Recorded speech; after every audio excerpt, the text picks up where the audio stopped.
minha língua, fala mangueira. Esta questão da língua, não é? É um certo paradoxo, porque de alguma maneira a língua devia servir para nos aproximar, não é? Porque a gente entende-se, fala a mesma língua, enfim. E apesar disso, Portugal e Brasil em muitos aspectos permanecem distantes, não é? Por qual será a razão?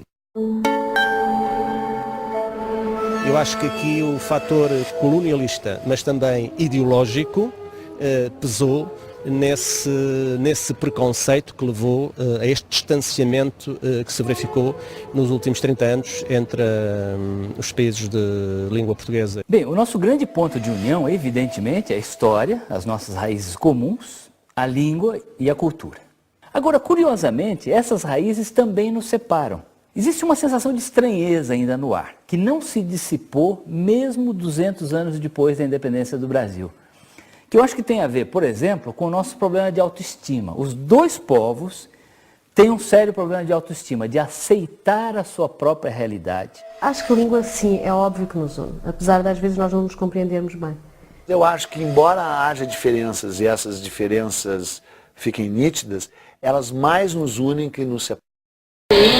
Então, as piadas, pronto, que os jovens falam entre eles e tal, foi mais complicado de entender, não é?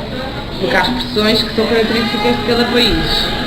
Mas, de resto, acho que foi fácil. Bastou eu também acalmar o ritmo de falar, adaptar algumas expressões, porque é português, é tudo português. É só uma pessoa, pronto. A diferença é que como eu utilizo, por exemplo, os verbos, as pessoas, eu utilizo muito o tu, aqui utilizam o você, pronto.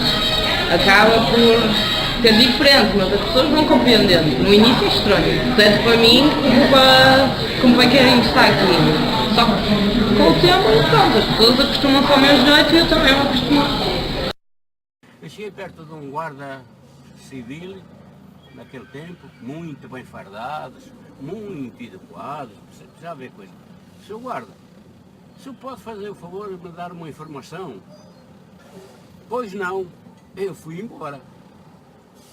Ele me chamou, moço, vem aqui. Eu pediste a informação e foram embora. O senhor disse, pois não, em Portugal não se fala assim.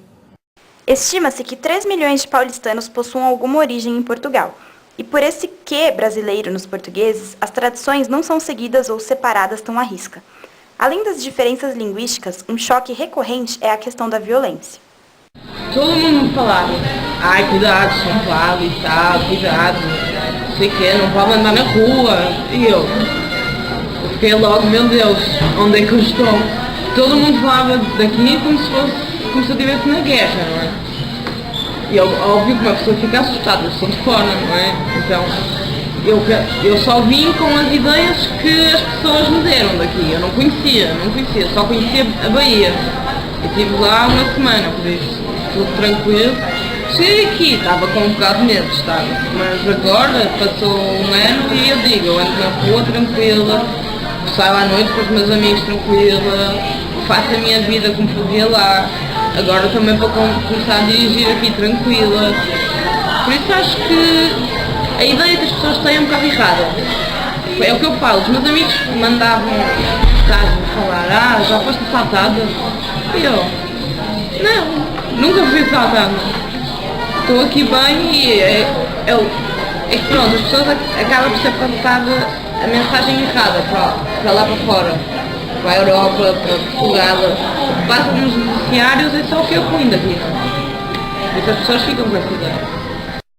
Quando você voltou, você sentiu muita falta do Brasil? Ou nem tanto? Senti, eu tive que voltar. Mas do que você sentiu falta? Das pessoas? Do que, assim? Senti falta de tudo. Eu vou dizer, naquele tempo o povo não é um povo revoltado e nervoso que nem eu. Não se falava em ladrão, não se falava. Hoje é um perigo, ele já foi assaltado 9 vezes. E uma vez o cara era muito valente, com o revólver nas orelhas e falava assim para mim. Eu já sei falar igual a bandido, sabe? Eu já trabalho há 16 anos de taxista, já sei falar. O cara vinha enfiando o revólver nas orelhas Na boa, meu, na boa, qual é? Já sei falar igual a bandido, qual é? Isso serve para o governo brasileiro. Se eu der um teco em ti, sacou, fica por isso mesmo. Eu ainda não tenho 18 anos e falta 1 ano para fazer 18 anos, então não vai acontecer nada comigo. Sacou, meu, eu deixei. Ele me tomou o dinheiro todo, na hora que ele virou as costas, dei um murro na cara dele, que ele desmaiou, deixou cair o revólver no chão.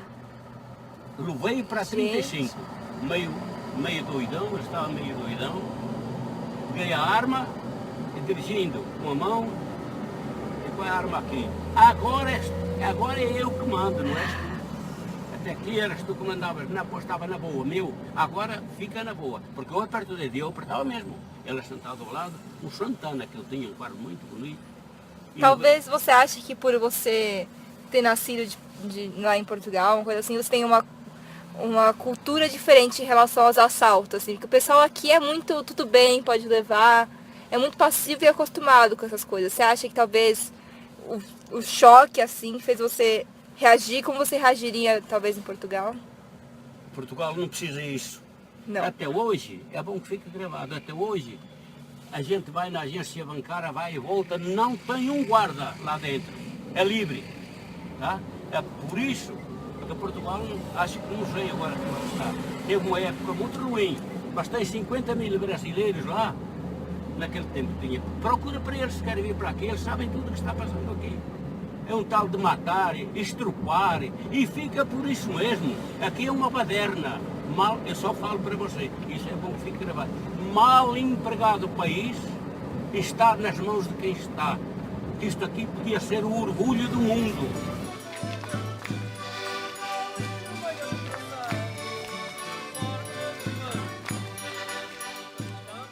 Lá na rua Barão de Iguape, lá na Liberdade, em casa de um tio meu. E quando amanheceu, outra coisa que é difícil de saber, e quando amanheceu, eu vi o sol nascer ao contrário. Porque o sol aqui nasce deste lado, em Portugal é de lá. Porque eu tinha atravessado a linha do sol e não me lembrava disso. Então até fiquei meio besta quando o sol nasceu. Para a maioria dos brasileiros, o verde e o amarelo da bandeira nacional representam as matas e as riquezas naturais do país. Mas nem sempre foi assim. De facto, o verde e o amarelo da bandeira brasileira foram inspirados, ainda no tempo de Dom João, no estandarte de Portugal, quando o monarca uniu os reinos de Portugal, Brasil e Algarve. Ou seja, a bandeira brasileira é filha legítima da portuguesa e o verde e o amarelo, antes de representarem as matas e o ouro do país, representaram as oliveiras em torno da Casa Real de Bragança e a Casa Imperial dos Habsburgos, respectivamente as famílias de Dom Pedro e Dona Leopoldina. Como diria o Chico Buarque de Holanda, o Brasil ainda vai ser um imenso Portugal. E assim percebemos que os portugueses tiveram um papel fundamental na construção da identidade dos brasileiros.